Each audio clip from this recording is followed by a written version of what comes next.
There are many references that members of the Church of Jesus Christ of Latter-day Saints may appreciate more than most in McKay Coppins' new biography of Mitt Romney, Romney, A Reckoning. There's a reference to Lead Kindly Light toward the end of the 2012 presidential campaign, a reference to something being praiseworthy and of good report, prayers offered, and priesthood blessings given. Coppins understands these aspects of Mitt Romney's life. He is, after all, a Latter-day Saint himself. McKay Coppins is a staff writer at The Atlantic, where he covers politics, religion, and national affairs. He is the author of The Wilderness, a book about the battle for the future of the Republican Party, and he has been a visiting fellow at the University of Chicago's Institute of Politics. He lives near Washington, D.C. with his wife and children. This is All In, an LDS Living podcast where we ask the question, what does it really mean to be all in the gospel of Jesus Christ? I'm Morgan Pearson, and I am so honored to have McKay Coppins on the line with me today. McKay, welcome. Thanks for having me, Morgan. Well, I almost said on the line with me tonight because McKay and I are recording this. This is a late night episode of All In. This is kind of exciting.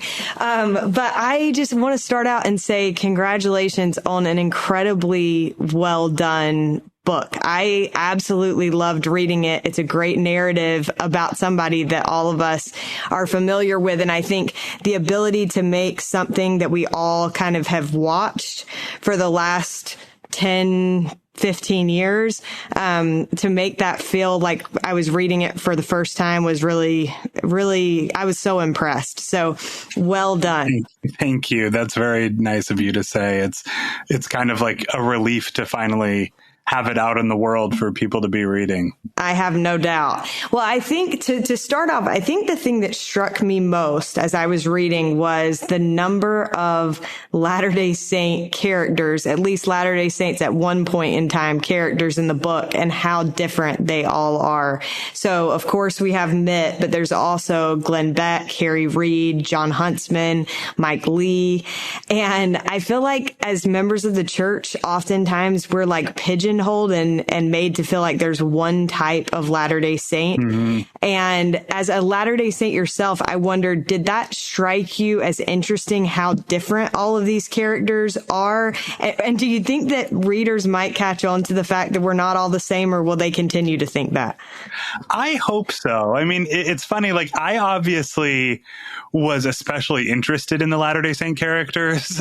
You know, as I went, Mitt Romney, in the course of doing this book with me, like gave me all of his journals and a lot of his email correspondence. And as I went through his journals, I kind of naturally gravitated toward the entries about, you know, Harry Reid or Glenn Beck or you know, Orrin Hatch or Mike Lee or whatever. You're right. Like they have these are very different personalities. They have very different politics. They often kind of at various points in their careers have feuded with each other or run against each other in campaigns.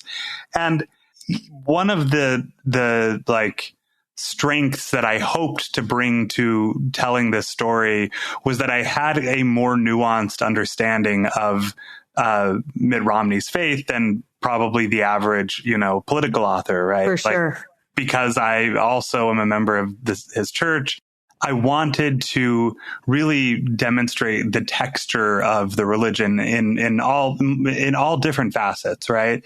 And sometimes that meant that he was, you know, having disagreements with another prominent Latter-day Saint. Sometimes that meant that it was showing how his faith influenced him at key moments in his political career. Sometimes it was just as simple as writing about him taking a day off the campaign trail to go to the temple and what that meant to him. But the goal was to maybe kind of show a more nuanced and interesting and hopefully realistic view of Mitt Romney's faith than I think a lot of people probably got used to in seeing him run for president and seeing a lot of the media coverage of it.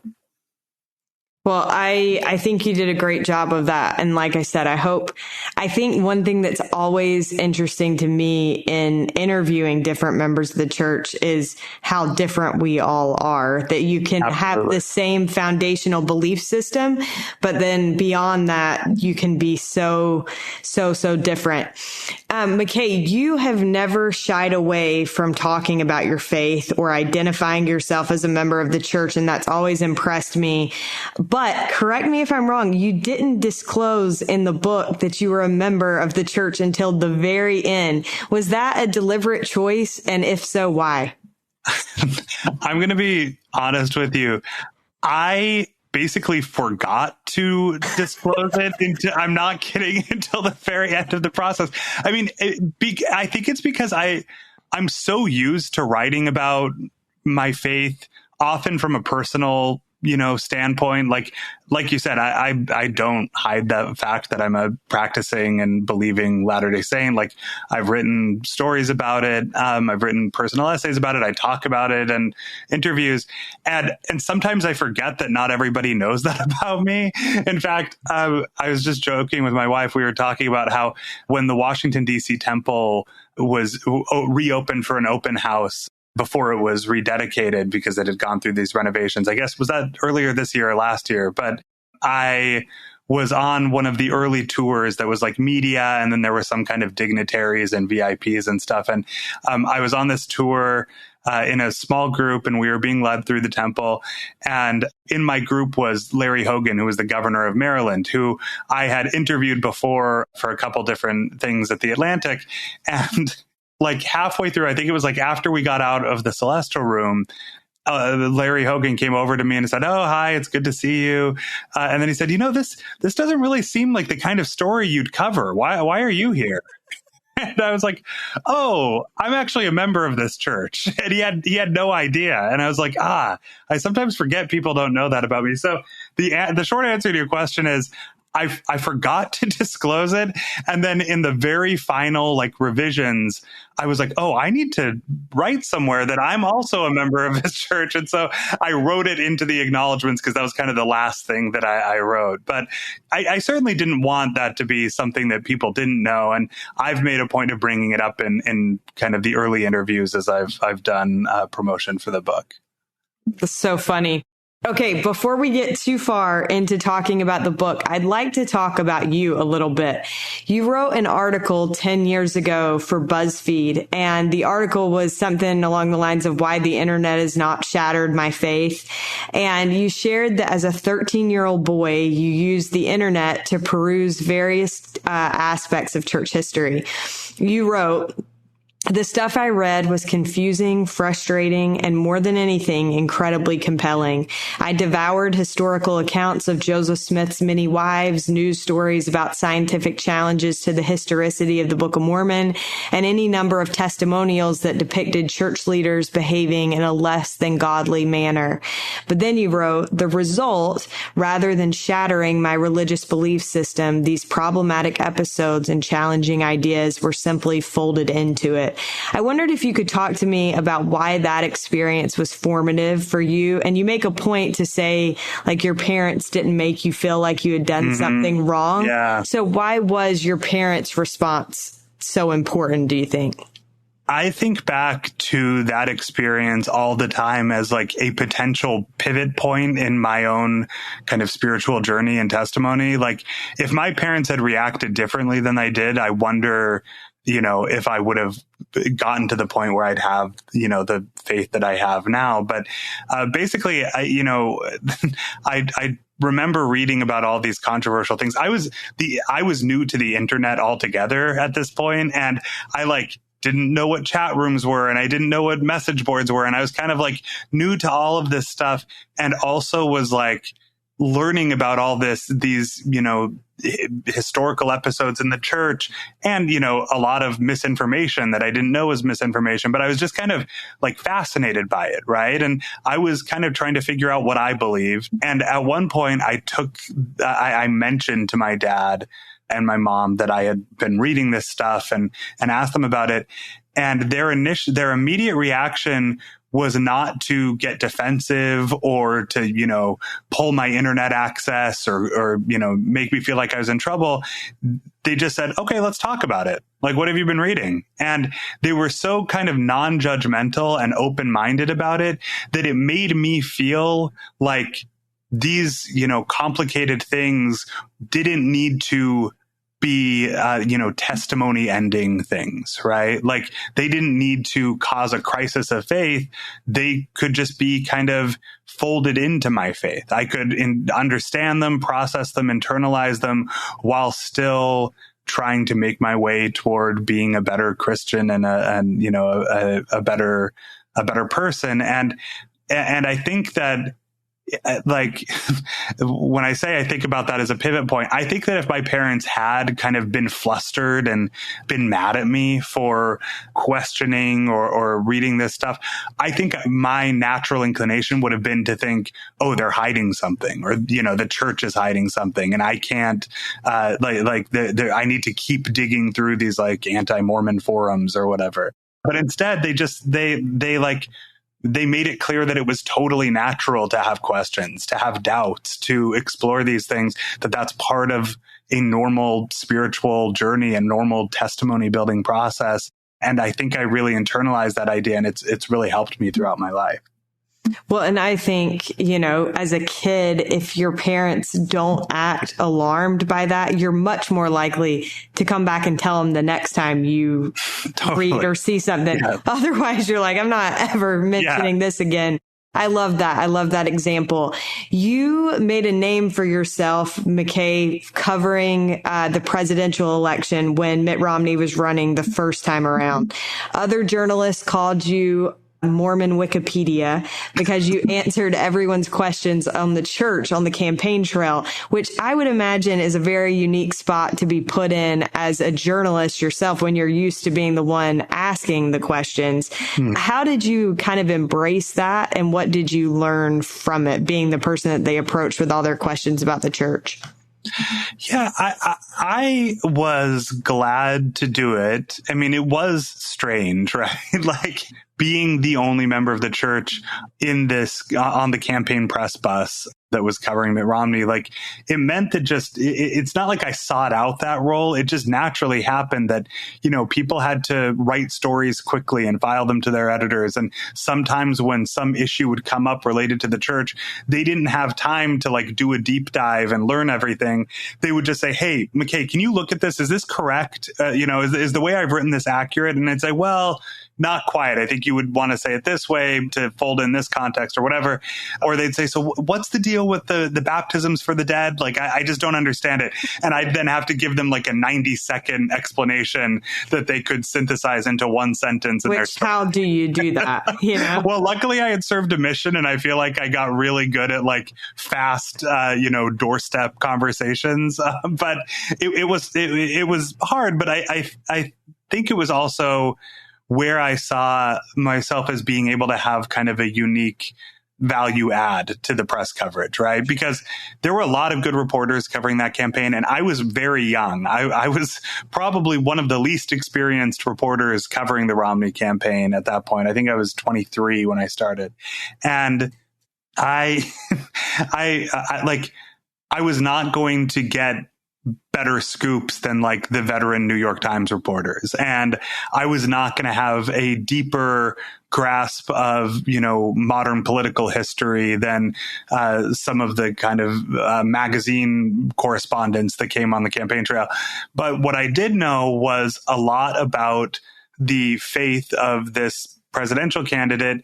And I had a sense, at least at the time, that faith was really central to who he was. So I saw it as my job not my job, but one of my jobs to explain and hopefully kind of demystify that faith, right? And so like I also was grateful and lucky to have an editor at the time, Ben Smith, who recruited me to go work for him and cover the campaign for him, who had a genuine affection for me and my faith and Latter-day Saints, and who encouraged me to write about those issues, but not in like an exploitative way. He really wanted me to try to answer people's questions. One of the first pieces I wrote that kind of got a lot of readers on the campaign trail was an explainer, a short explainer piece about what temple garments are. And I remember when he asked me to write about it, I was like, ooh, I don't know. That feels like really fraught, but it was at a moment when a lot of people were kind of on Twitter speculating about, Mitt Romney's underwear or whatever. And he was like, well, what is the deal? Why don't you just write about what this is? And so I remember I was living in New York City at the time, and I left the office and went and sat in like a McDonald's in a booth and just spent like a 1 hour typing out and a Q&A style explainer of like, this is what it is, drawing on like talks that, general authorities had given and information from the church website, and just like a very straightforward thing. And I filed it, and I was like, this is pretty boring. I don't know if this is like gonna, who cares about this? And it got a ton of readers. And it was kind of enlightening to me, because it made me realize like, oh, there are a lot of people who are just genuinely curious about this stuff and don't know anything about it. So I think I have an ability here to provide kind of a journalistic service. Absolutely. Well, and I think as I was listening to you talk about that, it's so interesting to me how we're placed in like circumstances that we never would have imagined, and that like God can use us in really unique ways. I think that's a good example of that. This book had to have taken an incredible amount of effort. And I want to give a shout out to your wife, Annie, because I noticed at the end in the acknowledgments where you said like, she did a primary program and had your fourth child and all these different things. She is the hero of this whole book process. No kidding. She is the ward primary president. We had a fourth child. She runs the home finances. I mean, she is literally like, I would not have been able to write this book without her. So shout out to Annie. You're a rock star. But it had to have taken so much effort and sacrifice on the part of you and your family. And there are obviously many motivations for writing a book like this and putting the kind of time that it requires into it.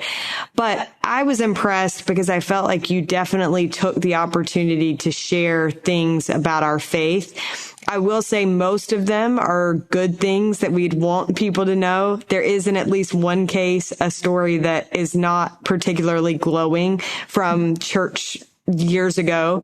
But I wondered, why was it important for you to write about these things as a member of the church? And how did figuring out how to frame those aspects of our faith challenge you as you were working on this book? Yeah.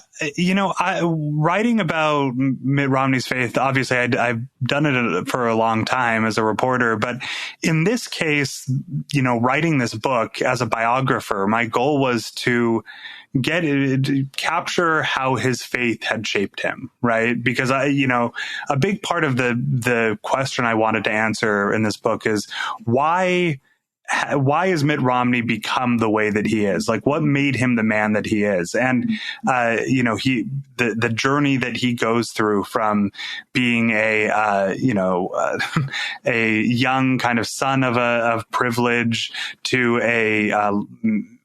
to eventually like a very wealthy businessman, to then a presidential candidate, the standard bearer of his party, to now kind of a pariah to a lot of his party, I thought was fascinating. And I wanted to know how he, what had carried him through this. And there's really no way to write about him without writing about his faith. That said, like, most in almost all cases, like, the stories that I tell, like you said, are, I think, to non Latter-day Saints will seem like interesting stories about how this this guy kind of built his character, got through trials in his life. I write about his mission in France and early on, and how that kind of turned him into a serious person, because, as a young man, he was this sort of like prankster who didn't take anything seriously. He was like a pretty good but not great student. he actually thought about skipping his mission because he wanted to marry his high school girlfriend, Ann Davies. And Anne, who was not a member of the church, sensed on some level that his faith was more important to him than he even realized, and said, if you don't go on your mission, you will resent me for the rest of your life. You have to do this. And so he ended up going, and she was right that he needed to do it. But all those stories, I ultimately, as a biographer, those stories are in service to understanding the subject, right? The one story that you mentioned that's less flattering about a former prominent church leader, Mitt Romney told me that story, I think, in one of our early interviews, and I wasn't sure how to use it, and I wasn't, necessarily determined to leave it out or to include it.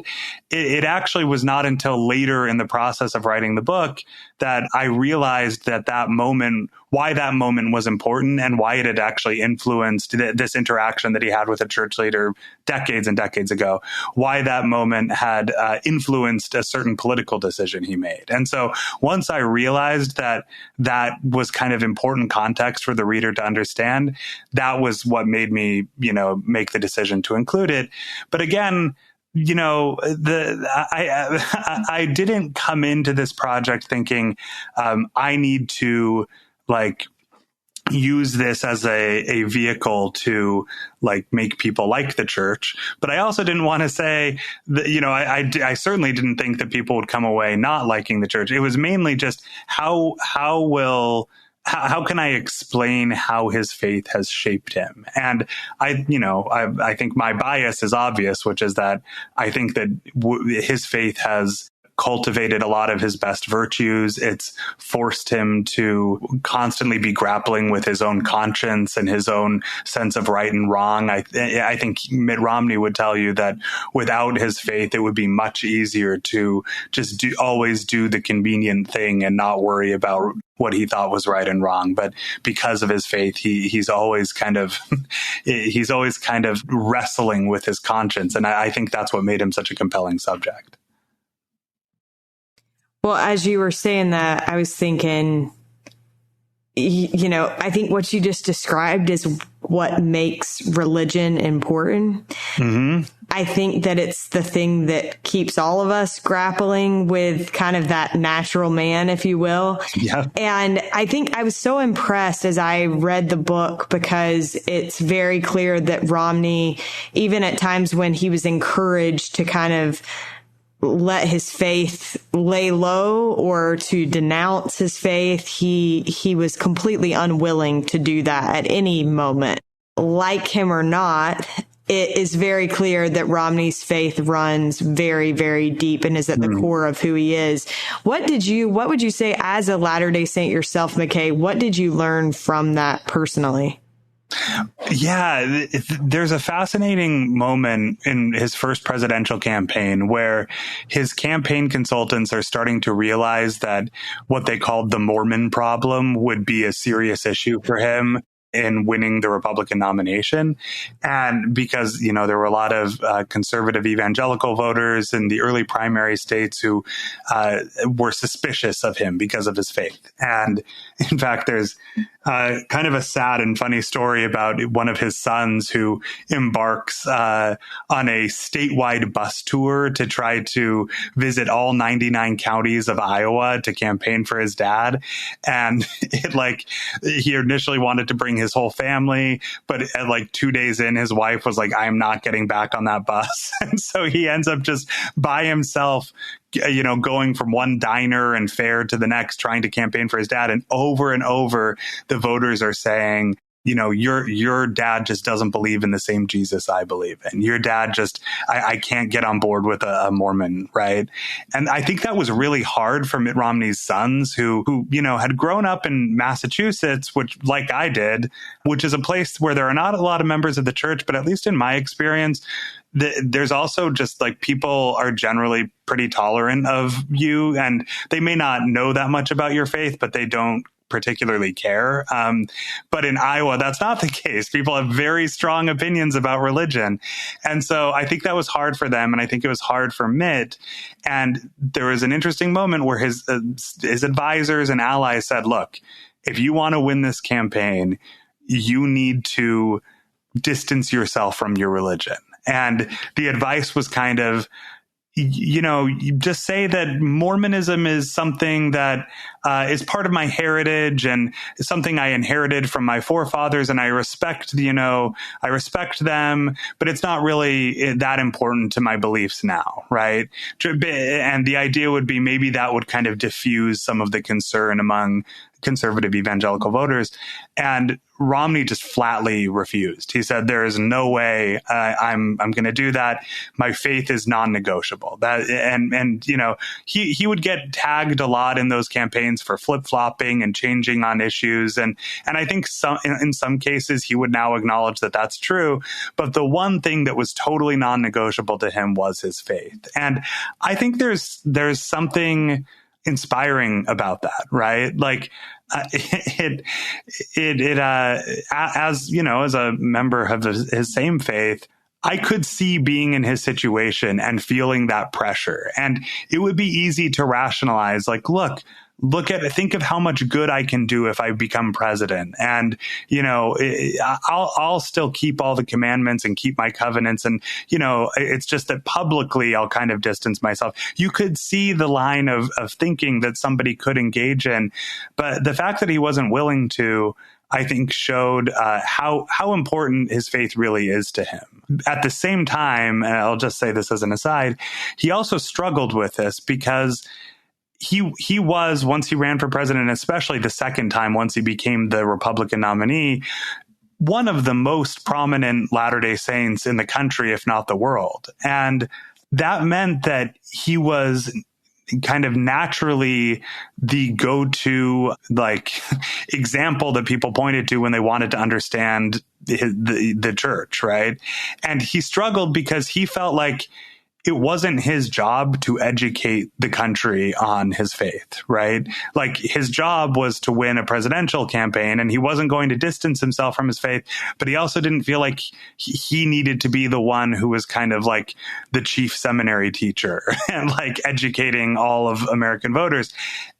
But at the same time, I think he, in the back of his mind, and we talked about this, I think he must have known on some level that it was impossible to not educate Americans on his faith, because he is kind of like, everything he did was a reflection on his church. And I kind of sympathized with him as a reporter covering him. I remember there was a day when his campaign finally let reporters follow him into church on Sunday.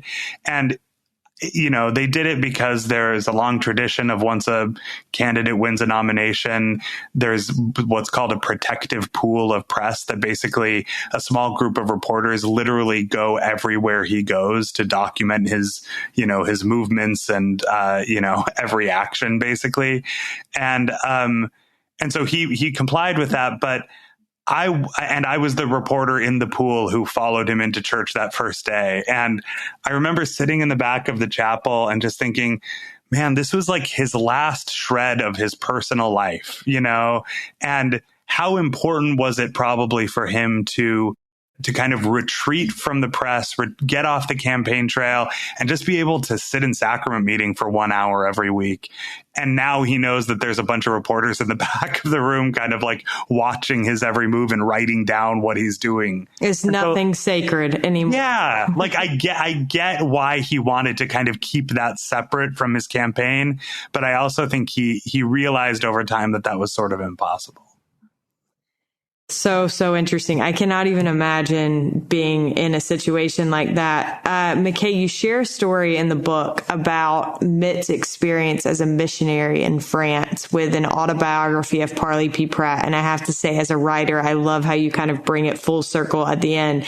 You served a mission yourself. I wondered if you could share kind of that anecdote from the book, and then how, in your opinion, that anecdote captures the experience of many missionaries worldwide. At least that's how I felt when I read it. Absolutely. I love this story. the first area that he was assigned to when he arrived in France was a port city outside Normandy, I believe, called Le Havre. I'm probably mispronouncing that because I don't speak French, but neither do I. So we'll both go with it. Le Havre was a predominantly communist city that had been really heavily bombed out during World War II. And there was really strong anti-American sentiment in the city and pretty strong anti-religion sentiment, which, as you can imagine, made things pretty hard for an American Latter-day Saint missionary.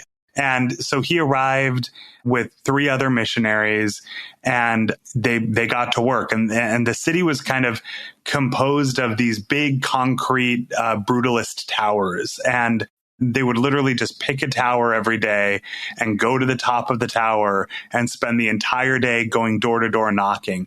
And every door would get slammed in their face. And often people would yell French obscenities at them or tell them America should get out of Vietnam. This was in the 1960s.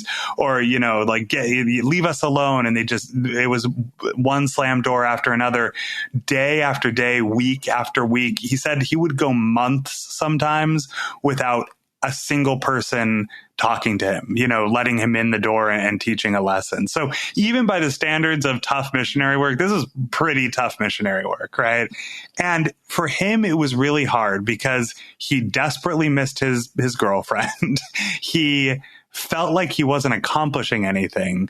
And he would often complain to his companion, like, what are we doing here? Like, this is worse than hard. It seems pointless, right? We're just not accomplishing anything. Nobody's listening to us. Why did I put my life on hold to come do this, right? On top of that, he had he was sick. He had digestive issues. They didn't have very much money or food. He was living, for a while, they had taken up board in a house that they found out was a brothel later. So it was just a really brutal stretch, right? And after a certain amount of time in that area, his dad sent him a copy of the autobiography of Parley P. Pratt. And he was sitting in his room one night reading it. And he came across a passage where Parley P. Pratt had been serving in New York City, trying to preach the gospel in New York City. And he had not had any success, similar to Elder Romney. And in the autobiography, Parley P. Pratt writes that they're praying about this and the room fills with light, and they basically have this revelation where God tells them that he accepts their sacrifice, that he's heard, he hears their prayers, he hears their pleas, he's seen the work they've done, and he says, your sacrifices are accepted. Your sacrifice is accepted. That was a really kind of clarifying epiphany moment for Mitt Romney, because he suddenly realized, maybe the point of this right now is just the sacrifice, right? Maybe we're planting seeds, maybe we're not, maybe nobody is going to listen to us. But what matters is that we're trying our hardest and we're making a sacrifice, and God sees that. And I have to say, that really resonated with me as a former missionary, because anyone who served a mission had those experiences where there were just tough days or tough weeks or tough years, right? Where you didn't feel like you were getting through, or maybe you were really struggling with a companion, or maybe, you're working so hard and you're just not seeing it come together. And I personally think that a lot of the small miseries of missionary life are actually what make mission so special. Even if it's just the schedule, waking up at 6:30, riding a bike in 100-degree heat, not watching TV and movies, not listening to music, whatever it is. I think a lot of those rules, I think seem to outsiders often as weird and anachronistic. Why would you put yourself through that when you're 19, 20, 21 years old? But to me, the making those small sacrifices has a sanctifying effect, right? It's what makes the work beautiful, and it's what makes discipleship beautiful. It has to be a little hard, I think. And I really resonated with that story. So well said, McKay. I think you captured, I think it's like anything. I think anything worth doing tends to be hard. And that is the thing that makes, I often think like God could find some other way for people to join the church, I'm sure, without using like a bunch of young people. But for those that do go, I think it's life changing. And the reason is because it's hard. Mm-hmm. Where did you serve? I served in Dallas, Texas. Okay. The 100-degree heat. I had a feeling. I was like, he served somewhere hot. It was when I arrived on my mission in August, Dallas was in the middle of a record breaking heat wave. And it was the first time I had regularly ridden a bike since I was a little kid. And I cannot tell you, it is the most I have ever sweat in my life. But again, I look back on those days fondly now. Wow. It's so interesting how that happens. Okay. Another thing I wanted to touch on, when Ann Romney encouraged Mitt to take over the 2002 Olympics, she said, there is more to your life than just making money. She outlined a few different things: duty to country, service to the church, etc., in encouraging him to do this. I wondered, in observing Mitt, as well as from your own experience, how does anyone keep those things, like our civic responsibility, our church responsibility, the responsibility to provide for a family? How do we keep all of those things in perspective? And what did you learn as you worked on this about that? Yeah, it's funny. I actually, as a dad with young kids who has a busy job and was also trying to write this book and was, also have a church calling, I would sometimes ask Mitt Romney for advice. I would say, how do you strike the right balance here? Because I feel some days like I'm getting pulled in 5 different directions, and they're all good directions. It's not like, any one of them is bad. They're all necessary things. And it was funny. He sometimes was reluctant to give me advice like that. I think only because he says, I don't know that I ever got it perfect, right? I really don't. But one thing that I learned from him, just from, when he wouldn't give me advice, I would then say, okay, I'm just going to be a reporter and ask you how you dealt with it, and then I'll take my own lessons. And so, I remember asking him how he struck the right balance when he was starting out in his career, because he got out of Harvard, where he had done business and law school, and became a management consultant and kind of became a rising star. And a lot of people in his position could have very quickly kind of abandoned their family, gotten divorced. A lot of people did, right? And he realized early on that the way that he was wired meant that he was always going to want to work nonstop. He's an incredibly hard worker. He has also an incredibly high tolerance for pain. And so he is, part of his success in life has been that he's kind of a grinder. He'll put in more hours than anybody else. He'll study harder than anybody else at Harvard Law School, right? He'll amass more billable hours than anybody else at Bain. But what he realized was that if he didn't keep himself in check, he would end up completely abdicating his parental responsibilities, his spousal responsibilities, his responsibilities to the church. And so he drew some bright red lines that he just told himself he wouldn't cross. And so when he got offered a job at, I think it was Bain, he had been at Boston Consulting Group, he was then offered a job at Bain, he said, okay, I'm going to do this, but I need only on a couple conditions, right? I will not work Sundays. I need at least, and with very rare exceptions, I'm not going to be reachable on the weekends because that's family time. I also need one night a week that I set aside for family home evening. So I need to be here. Now, he put in a lot of hours. He traveled a lot. I talked to his sons and they said, he didn't always make it home for family home evening. It was actually funny because Mitt told me that story. And then I asked, I think it was Matt, about it. And he was like, I'd give him like a B on family home evening. Let's not go crazy here. But he tried, right? But but what he realized was he needed to draw these lines, because if he didn't, he wasn't just going to naturally be a really present father and have time for his calling, right? And I thought that was like kind of illustrative, right? As, you know, so for my own life, I have kind of taken that same lesson.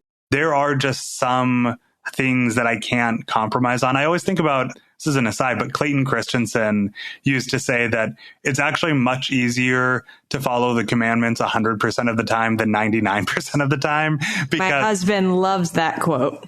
It's so true, because you end up spending your entire life trying to figure out what the 1% of the time is. Like, what is the one mitigating circumstance where it is okay, right? And if you just decide I'm not going to play that game, then it just makes your life simpler, you know? And so I don't know that Mitt Romney has all the answers. He would say, like, when it comes to balancing work and life and church, like, it's actually harder today than it ever was for him, because the way technology is, we're all reachable all the time for work, and we all have these phones in our pockets that connect us to, you know, work. And so he says, I don't even know how to give advice to my sons, but I think the principle is there. For sure. At one point in the book, as Mitt is considering whether or not to run for president the second time, he writes in an email saying that if he decides to go for it again, it will be with far less concern about what people think or even whether my message is popular or not. He says, reputation is a word I've used, but that isn't it really. Reputation is what others think. What concerns me is what I think about how true I have been to myself. Integrity is a better word. In your experience, how hard, you've covered politics for a good little while now, McKay, and not just Mitt Romney. How hard is it to hold on to integrity in a political space, and what also is its value and its worth? I think it's incredibly hard. And it's actually one of the reasons that this book and this story appealed to me so much.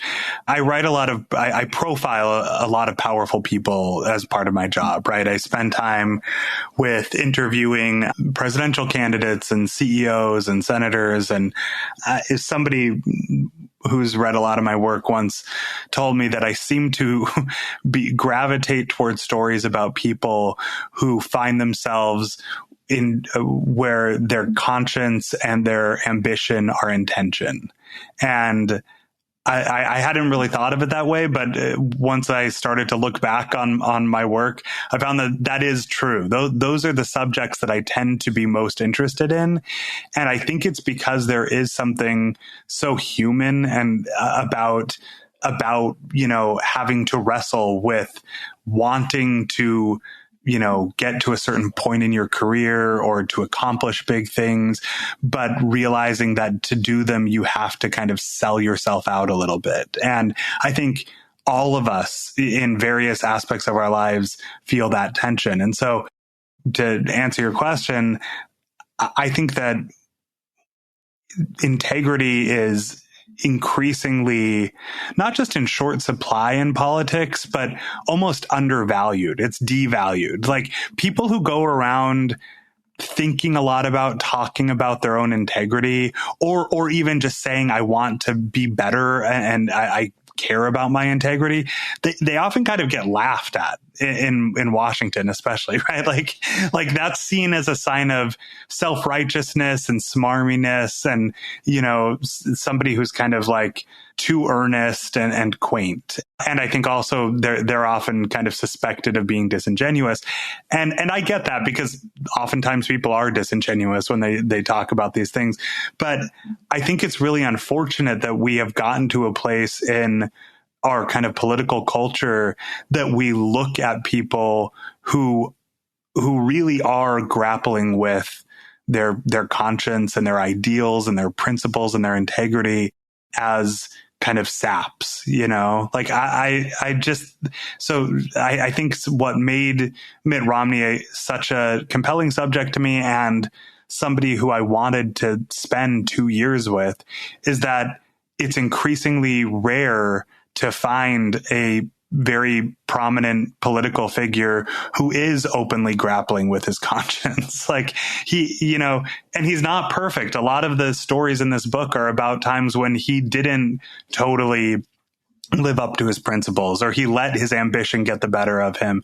But the fact that he owns up to it is incredibly unusual, I can say with some experience.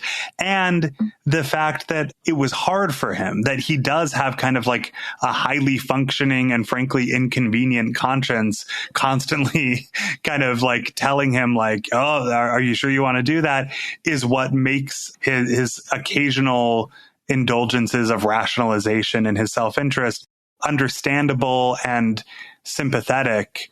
And ultimately, I hope, revelatory, because one of the things that I hoped people would take away from this book is to think about their own lives, think about the leaders that they elect, and hold them to a higher standard and hold ourselves to a higher standard. And I think that in that way, this story is much bigger than Mitt Romney.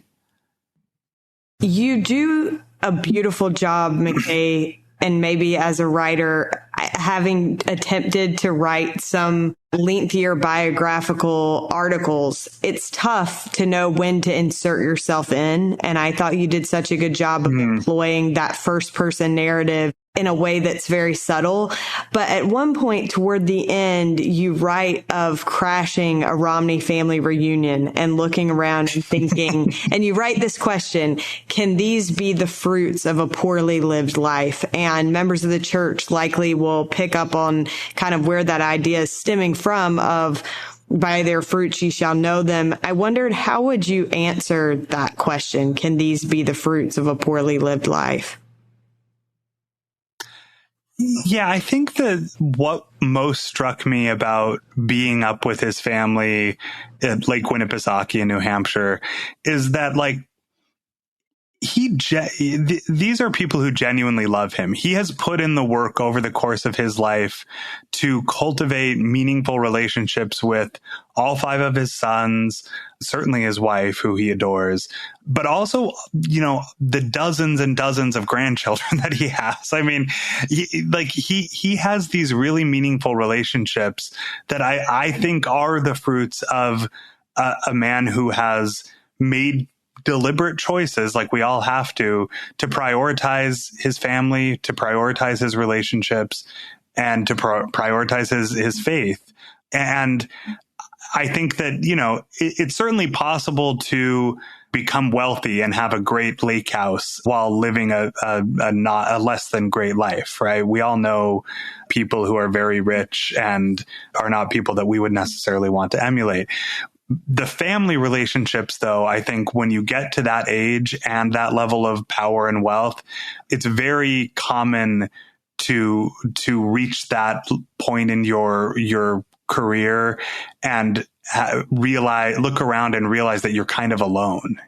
I write there in that same passage about there's this kind of interesting body of research that shows that the more powerful men get over the course of their lives, something happens to their brain chemistry where, some people will compare it even to like, it looks like somebody who's endured a traumatic head injury. Parts of their brain just stop working.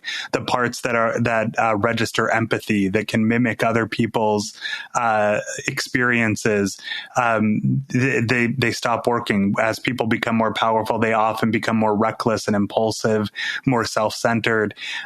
But one of the things that can mitigate against those things is having what researchers call toe holders in their life. Basically, people in their lives who can keep them grounded and remind them of what matters most. And Mitt Romney really has built a life where he is surrounded by toe holders, right? All of these kids and grandkids and his wife, they care about him and they look up to him. They're proud of him, but they also will keep him in check.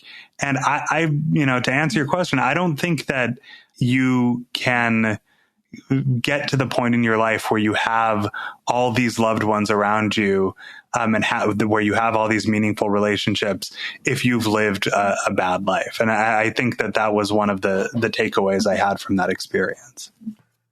Well, and kind of as a follow-up to that, McKay, I think that research is fascinating. You write a lot toward the end of the book about legacy and why legacy matters to some and not to others. But I wondered, why does legacy matter to you? You write about why it matters to Mitt. Why does it matter to you? And what do you hope your legacy will be?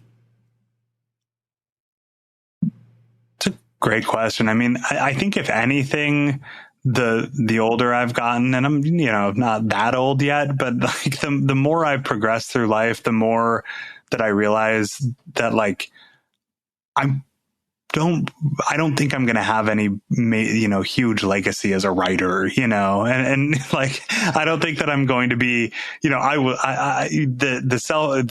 kind of like ambitious parts of me would like to believe that I'll write some book that people will be reading in 100 years, but like, that's probably not going to happen. And even if it does, it's so much less important than the legacy of my kids, right? And my family. I've had a lot of it almost feels like I'm being kind of presented with these tests, but I've had a lot of moments over the last couple of years where I've been given an opportunity to, go do something that would seem prestigious and cool in my career, but at the expense of an important family moment. And they're often so kind of, the choice is so like comically stark that I feel like I'm in a seminary video or something, What's he going to do in this situation? Exactly.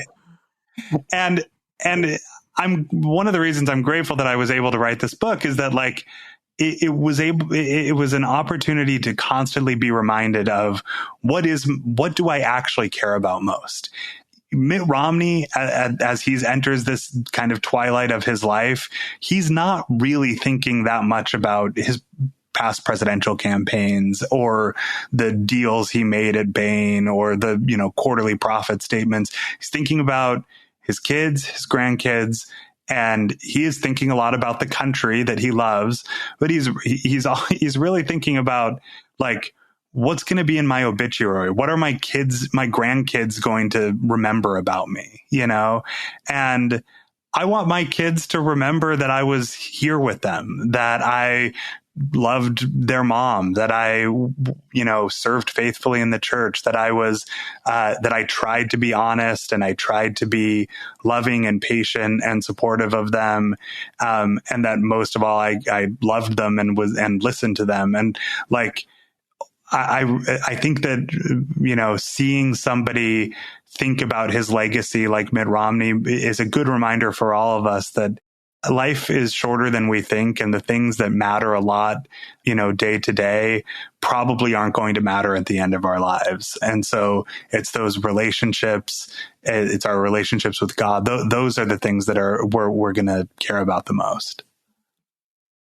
I completely agree. And it's interesting. That topic of legacy seems to be coming up. I just did an interview the other day about Kate Holbrook, and she also wrote about legacy. And so I've been thinking about that. And so reading it in the book caused me to think again about what I would want my legacy to be. And it's very, very much on the same page with you. I doubt I'll do anything too crazy, but outside of the home, but I think inside the home is what matters most.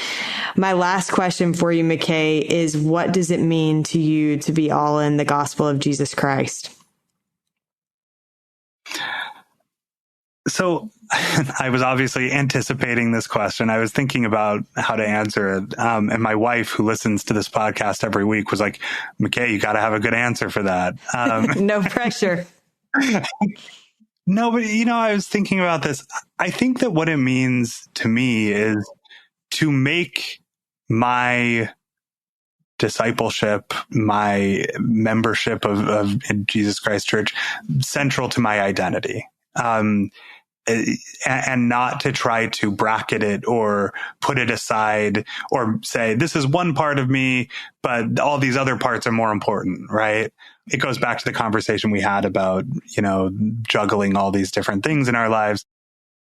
I'll just tell this story quickly. When I had the opportunity a couple of years ago to interview President Nelson for an article that I wrote for the Atlantic magazine, and I remember going into that interview feeling slightly torn, because this was, I knew that I had to be a real reporter in this interview. And I had talked to church communications and let them know I'm going to have to ask about XYZ, the tough questions, like if I'm going to go in there and have this interview. And they said, of course, that's fine. And President Nelson was ready for them. And so I went in as a journalist, but then there was also a part of me that was going in as a member of the church who wanted to, see the prophet.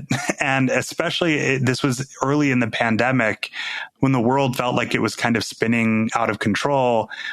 There was some part of me that wanted like spiritual catharsis from the experience. And I remember feeling like, man, how can I do both of these things? Like, I feel like there's one part of me that needs to be the serious reporter and the other part that needs to be the just faithful disciple. And I got into the room and President Nelson came in, and the first thing he said was, can we start with a prayer? And I said, sure. And he gave this beautiful prayer where he prayed for each of my kids by name and invited the Spirit into the room, and then ended the prayer and said, okay, what questions do you have for me? And I realized in that moment that I could do both, right? Like that I didn't have to pretend like I wasn't I wasn't a Latter-day Saint to be a good reporter. And I didn't have to be a bad reporter to be a good Latter-day Saint. Like I could do all of it, and I wasn't going to set aside my faith. And in fact, President Nelson actually made this point at one point later in the interview. He said, you're all these things are your identity, your membership, your parenthood, your job, but your belief in God and your attempts to follow Jesus Christ are right there entangled with everything. And I think that's what that means to be all in. I don't want to try to compartmentalize my spiritual life from everything else. I think it's all part of who I am. And I try my hardest to live that way every day. Well, I want to compliment you because I think that you do a very good job of that. And I admire you for that. And I appreciate your time so much, McKay. This has been such a treat for a little bit of a journalism nerd like myself, who I've read all of your stuff. So I'm excited for other people to get to hear from you. And I just appreciate your time more than you know. Well, that's very nice of you to say. Thank you, Morgan, and thanks for having me on.